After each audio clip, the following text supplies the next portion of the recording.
Uncle Jiraiya versus Mr.Pledger. Now this is the last versus / profile video I will do for the season. There are upcoming versus battles in season 2 like Josh versus Sid, Ralph versus Eric, a whole bunch of gems that I didn't put in season 1. There's going to be a couple of more alternate videos season 2. There's going to be a little bit more just video season 2. And the reason why I'm saying this is so people can know that there's going to be no more profile videos until the end of the year, you know, probably not until, you know,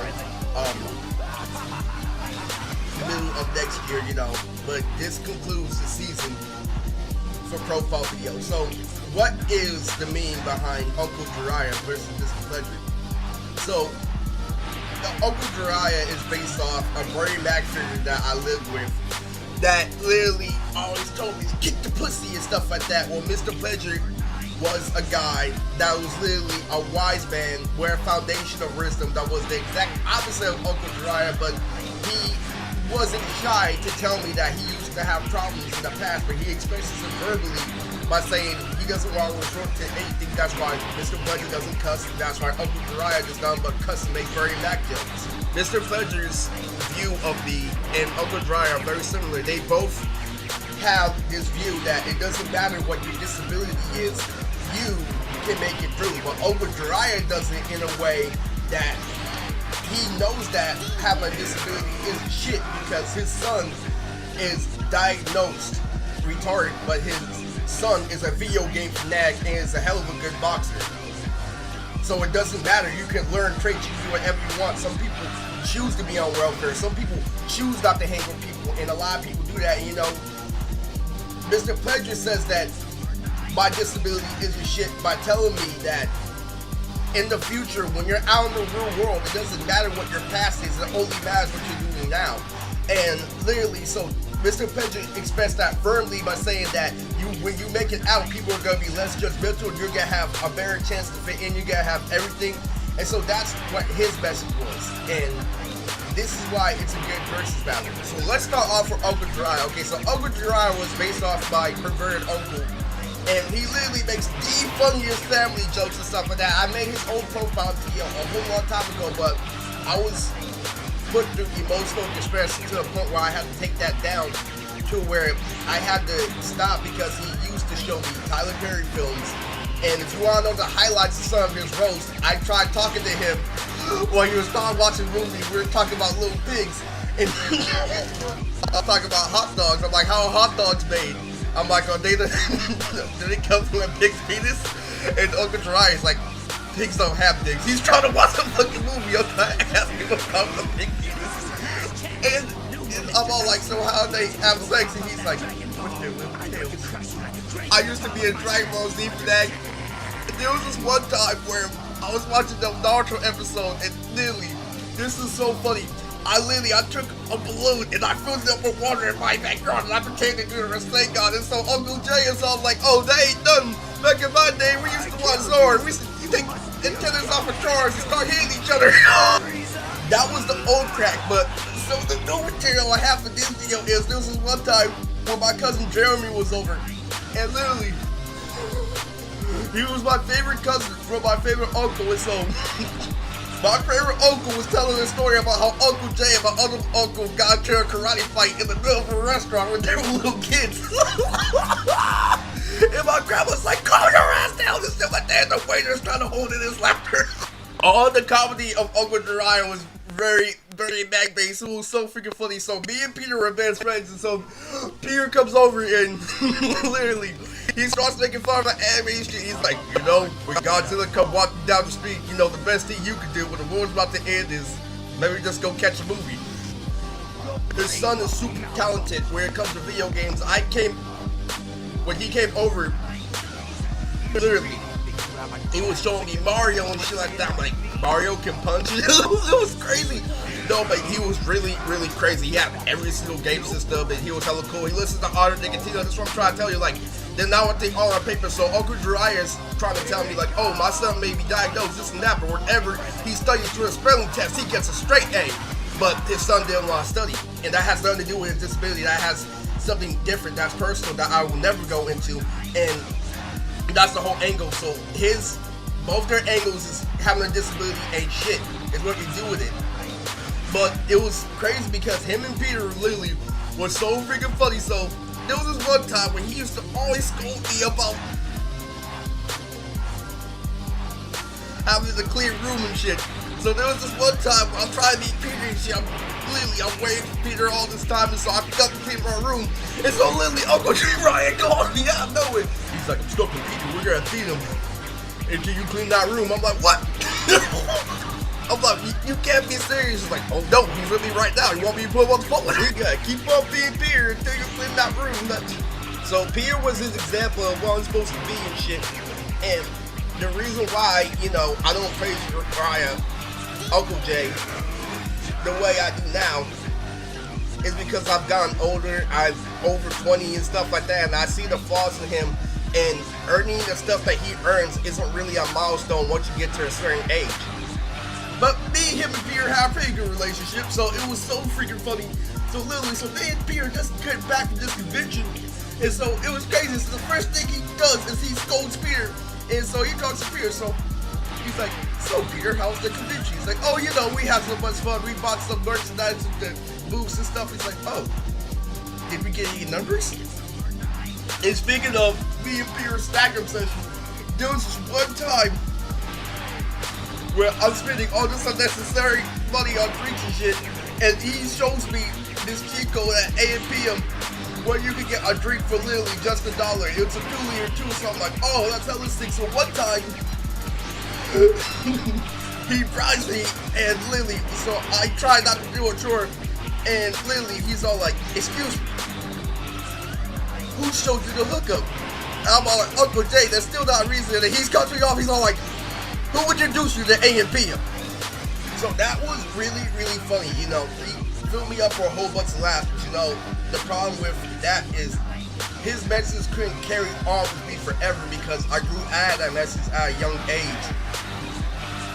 Knew that people laughed at me like freaking Justin and Andre, saying that Tyler Perry is shit, saying that Tyler Perry's just a TV show, just like Arthur and Naruto. It couldn't be such a strong message because of literally what's happening in society. Now, on the Mr.Pledger was so fucking funny. He already revealed Jay Lee and my love for Trestis's. There was this one time when I was talking to my friend David. If you don't know who David is, go to the End of Justin video, and David is someone who I knew in 7th grade. That was an 8th grader, and when he graduated, it was so crazy. So David didn't tell me about Mr.Pledger, about how when they had him in 7th grade and how it was so freaking funny that Mr.Pledger actually had his own theme song. And that there was a guy named Mario that used to be so fucking funny. And literally, that Mario gave Mr.Pledger and Mr. Kubiak his own theme song. He's like, Mr. Kubiak fighting evil every day with his partner, even Mr. Pledger. And so he's constantly making fun of David Lilly. So this is a really guy that David's a little kid and Mr. Pledger always fucking with him. So there was this one scene where we're watching a movie and they start kissing and shit. He's like, oh, David. Making little noises like, making fun of David literally. It's like, oh, it's so cool. And there was like one time where David was like, stop making fun of me. And literally, Mr. Pledger is like, dude, I'm just trying to discipline you. This isn't Burger King. You can't have it your way. And there was this one time in sophomore year where I met a guy named Sammy. He was a black guy with dreads, and I'm trying to stay out of trouble. So Sammy supports that 100%. I'm showing him my comic book. I'm showing him my AMVs. He doesn't even watch anime. And so literally, I'm being a very appropriate student. I'm like, you're my N-word, Sammy. It's so literally. So they're all making fun of it. Oh, you're afraid to say that word, and so Mr. Pledger comes out of nowhere. Oh no, he's saying that you're his N-word, like you're his inner piece. It's so sad, don't worry. He's like, oh yeah, you're my ninja Jew. There was this one time where I'm looking at Mr. Pledger and he's eating a donut and shit. He's like, don't you stare at my food. He was like, what you doing staring at my food? I didn't know what that donut meant at the time, but now I know. There was this one time where I was showing Mr. Pledger my A and B in class, and I was showing him that Itachi the times 2.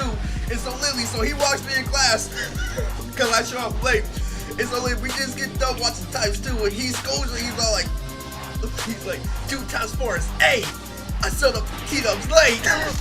No, but seriously, on that note, Mr. Pledger literally scolded me about how to remain calm, how to stop seeking validation from people, because his son was actually my special ed teacher in elementary. So his son, when I was in elementary, we used to have a crying room, because I used to be like literally a worst case of special ed, but I kind of like, you know, moved up through good grades and shit. So literally, there was a crying room, and so literally, it was so funny. This is back when I had a major rhythm condition, like literally. So his son literally put me in the crying room, and I would always try to escape, and I would pretend to be Rock Lee and shit. He's like, damn, he's so fast. It was so fucking funny. No, literally, his son literally scolded me and shit. So literally, so it was crazy, because I was in the crying room, literally, and I just get done listening to rap and shit, and I start pretending to freestyle acting retarded and shit. And so his son literally is like Mr. Moody in the QR trying to act hard. His son was so foul. Like, I was having a conversation about Naruto with my friends in elementary, and then his son comes up out of nowhere. He's like, that's not true, because Sasuke likes girls with long hair. And so, even before I joined the ARO, back when I'm in high school, Mr. Pledger gave me this warning.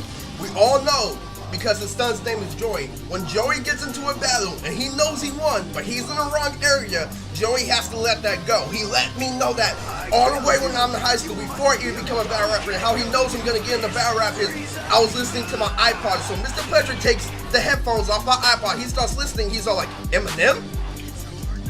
So literally, his son whoops my ass in the crying room. He roasted me all throughout high school and shit. Mr. Pledger was really crazy. But there was a time where I gave up on Mr. Pledger because his appropriate talk wasn't doing shit back when I'm going through hormones in high school. Back where I'm literally fucking up just like Seymour, and literally where I'm getting played by woman after woman, and he literally has the right to call me retarded, even though it's not the truth. He's just gonna play it, put it straight out there like, yo, I keep on telling you to stop, and you keep on chasing these girls and shit. And so literally, I realized, and he knew at the time that I had to, but he kept on trying to say that it's better, and I realized why, but I had to get older in order to figure out what Mr. Pledger was talking about, and I gave up on Mr. Pledger, even when I became an adult, you know? And when I started learning and stuff, Mr. Pledger is someone that you can never literally cap on unless you were all the way with the street. What Rashad did, there was a time where Rashad, there was one black guy that was literally roasting Mr. Pledger, but the only reason why he was roasting him on shit that had nothing to do with school. And he put Mr. Pledger in a bad position. He tried to call out Mr. Pledger saying that we were all young ones. Why the fuck are you treating the little nigga that way? And this is what tells you why Mr. Pledger won, but why Rashad had his cameo, but it will only be a cameo. But this is, again, Mr. Pledger at his finest. This is one time where we're talking about, you know, current events, talking about our life stories and shit. You know, we get to check in and supposed to learn. So basically, there was this one time where we're talking about video games and shit. So Mr. Pledger's like, you know, this is one game where, you know, you can wake up, you can get some coffee, you know, it's just like Grand Theft Auto. You can rock down the street, you can drive a car, you can do anything, you can call up your friend to play basketball. And so Vince are like, oh, what game is that? He's like, oh, you know, that's called real life. There was this one time where David is a really good drummer. And so literally, so it's around Christmas time, and Mr. Pledger starts singing. He's like, me and my drums. And so literally, but he's like, and for David's case, he's like, boy, am I dumb. So Uncle Jay was scolding me about how to listen to classic R&B and shit. And so Mr. Pledger clowns at me one day, and literally, so he starts looking at me, he starts singing from the Commodores. No, he's not singing actually. He's just like, you know that one song from the Commodores, I'm Easy Like Sunday Morning? He's like, I like that song. And so I'm like, oh yeah, that is a good song. I start singing, I'm like, it's easy like Sunday morning. And then Mr. Pledger cuts me off, he's like, I used to like that song. If you guys want to know a cameo from Ben, it was crazy because there was this one time when me and Ben were getting high, and he just told me how he fucked up and how he was getting high in church. And I'm all like, bro, you must have been feeling the music, and he was actually in charge of the choir that day. So Ben's all like, oh yeah, I was feeling the music. There was this one time I was reading the book, and literally, so I started trying to pronounce it, so the word twins came up from like the twins, and so Mr. Pledger's like, what? The twins? He's like, twins, literally. The twins literally imitated my high-pitched ass voice, the twins. Still. Is it because out of nowhere? Yeah, you do be making fun of the way you talk. But in all honesty, the one thing that surprised me the most, that Mr. Pledger, there was this one time where I got caught up in school for getting high, and literally, it was the dumbest thing, getting high on campus. And literally, there was this one time where I was in history class, and Mr. Pledger says, Eris, I got you something. I'm like, what? It was crazy. I'm like, does he know I'm high? Does he know this and that? And now that I'm older, he knew the whole time, but he gave me an ornament, and the ornament was from One Piece. At the time, I'm like, dude, that was my favorite, and literally, God's in my head. You know how much you love One Piece in 8th grade? And I literally got caught up that same day. Mr. Pledger escorts me while I'm getting caught up. Literally, I get suspended for smoking and shit, and literally, so Mr. Pledger looks at me, he's like, you know, the world doesn't revolve around just you. It affects me, it affects your family, it affects everyone. And literally, I felt scolded. There was nothing I could say at the time. I was shunned, I was everything. But now that I'm older, I realized he made sure to give me that One Piece token before that. So, in conclusion, Uncle Jiraiya was full of laughs, he was full of everything, but I couldn't hold on to his philosophies for that long. But Mr. Pledger's philosophy is something I already lived through, something I already know is true, it's something I can carry on through my whole life, and something I can use to help inspire people. Uncle Jay's message is that me having a mental condition means nothing, because a lot of good musicians have mental conditions, and that doesn't mean anything. You can influence someone with a disability to make everything go your way, and he won't be able to live his own destiny. That has nothing to do with being talented or a disability. That has something to do with you're not allowing him to live his whole life. And Mr. Pledger told me, because he had outside view of what it was going to be, he gave me warnings, he gave me everything, and I literally rolled with Mr. Pledger's philosophy, and literally, as appropriate, as corny as Mr. Pledger made me seem, he made me laugh the whole time without cussing, telling me that you can be more than that, telling me that you can do this and that, and the victory goes to Mr. Pledger because his philosophy stuck with me for life. I proved the gangsters wrong, I proved everybody wrong, just like Mr. Pledger told me I could, and that is why he gets the victory.